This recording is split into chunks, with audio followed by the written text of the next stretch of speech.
রংপুরের তারাগঞ্জ উপজেলার দৃষ্টি প্রতিবন্ধী ও প্যারালাইসিস অসহায় ব্যক্তিকে উপজেলা প্রশাসনের সহায়তা প্রদান। গতকাল 6 জানুয়ারি মঙ্গলবার বিকেলে উপজেলা নির্বাহী কর্মকর্তা মোনাব্বর হোসেন উপজেলার কুৎসা ইউনিয়নের পশ্চিম কুৎসা মুন্সিপাড়া গ্রামের প্রতিবন্ধী প্যারালাইসিস অসহায় আব্দুল জব্বারকে উপজেলা প্রশাসনের পক্ষ থেকে একটি হুইল চেয়ার ও শুকনো খাবার এবং একটি কম্বল সহায়তা করেন।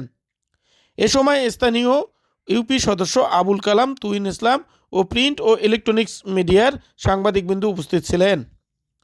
উপজেলা প্রশাসনের তৎক্ষণাৎ সহায়তা পেয়ে আব্দুল জব্বার বলেন, সরকারি সহায়তা এত দ্রুত পাবো ভাবিনি।